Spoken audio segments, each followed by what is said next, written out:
Kok ndak duduk langsung dibantainya khutbah kedua, habis khutbah pertama langsung bantai khutbah kedua, ada duduk-duduk di, maka terhitung satu khutbah. Nah, terhitung satu khutbah. Jadi harus ada duduk walaupun sebentar. Duduk kemudian baru berdiri lagi untuk melanjutkan khutbah kedua. Kemudian syarat khutbah khatib yang berikutnya al-muwalah bainal khutbatain urfan wa ba'duhum qadrahu bi rak'atain khafifatain falau tala faslu ziyadatan an zalika wajaba i'adatul khutbah. Antara dua khutbah harus muwalah, maksudnya muarah tidak boleh jaraknya lama. Duduk wajib duduk ataupun merupakan syarat sah daripada khutbah, harus ada duduk antara dua khutbah. Namun juga duduknya tidak boleh kelamaan.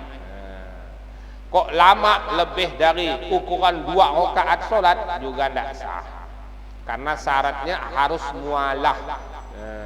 Habis khutbah pertama ya, kok lama, tidak sah. Kenapa? Itu tadi, karena syaratnya harus mualah antara dua khutbah. Kemudian syarat khutbah yang berikutnya al-mualah bainal khutbatain wa bainas shalah urfan kama sabaqo.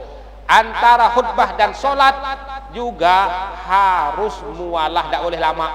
Ya, tidak boleh lama. Habis khutbah langsung dirikan solat Jumat, tidak boleh lama. Baik solat Jumat ataupun solat hari raya. Nah, ini kadang-kadang yang agak rancu, agak membingungkan kadang-kadang ketika solat hari raya. Habis khutbah, habis solat, dia berzikir, berdoa dulu baru khutbah. Tak boleh. Kenapa? Karena antara khutbah dan solat itu harus mualah. Jadi ketika selesai solat langsung naik khutbah. Jangan habis solat berzikir, berdoa, bertahlil dulu habis waktunya. Tidak sah. Jadi tidak boleh lama. Jadi setelah solat langsung muraki berdiri langsung naik khutbah. Habis solat, terutama solat Idul Fitri atau Idul Adha. Nah, itu kadang-kadang banyak yang kurang memahami. Habis solat dianggapnya seperti solat biasa, dia berzikir Allah, subhanallah, subhanallah, alhamdulillah, alhamdulillah, Allahu akbar, Allahu akbar. Kemudian bertahlil lagi, la ilaha illallah. Kemudian takbiri, Allahu akbar, Allahu akbar. Kemudian bawa khutbah. Tak sah. Kenapa tak sah? Karena antara solat dan khutbah harus mualah. Tak boleh lebih dari seukuran 2 rakaat solat. Jadi langsung habis solat, habis solat langsung khutbah ketika solat hari raya. Kalau solat hari Jumat sih jarang ya. Habis khutbah berzikir dulu sih jarang Yang biasanya ketika solat hari raya. Kalau mau bertakbir nanti setelah khutbah ya, atau sebelum solat bertakbir. Banyak-banyak tak masalah. Kemudian syarat khutbah yang berikutnya isma'u minal khatib, ay isma'ul khatib arba'ina rajulan. Mendengarkan minal khatib, isma'ul khatib arba'ina rajulan. Orang-orang yang wajib Jumat yang jumlahnya 40 itu harus mendengarkan khutbah. Tak boleh yang satunya izin kencing lo ketika khutbah. Jumatan tidak sah. Jadi 40 orang minimal itu mendengarkan khutbah. Itu syarat sahnya khutbah. Kemudian syarat yang berikutnya angtakunal arabiyah ail arkan. Jadi rukun-rukun tadi yang kita sebutkan ya, rukun-rukun khutbah yang 5 tadi itu harus dengan bahasa Arab. Tidak boleh dengan diganti dengan terjemahan bahasa Indonesia, tidak boleh.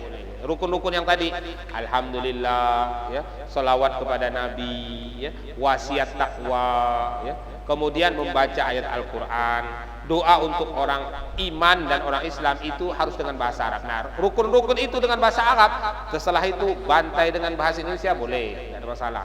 Yang penting rukun-rukunnya itu harus dengan bahasa Arab. Baik pada khutbah pertama atau khutbah yang kedua harus dengan bahasa Arab. Wa illa fa yaqbi bi ayyin lughah. Idza kana fil qaumi man ya'riful bil arabiyyah. Kemudian yang terakhir ang takuna kulluha fil waqtil zuhri.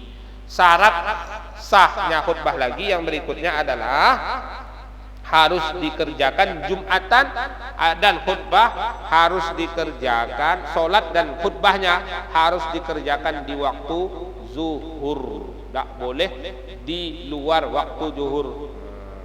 Harus dalam waktu zuhur. Sebagian khutbah kok tidak di waktu salat zuhur, maka khutbah tidak sah. Khutbah tidak sah, Jumatannya tidak sah. Nah itu rukun-rukun daripada khutbah dan syarat sahnya khutbah.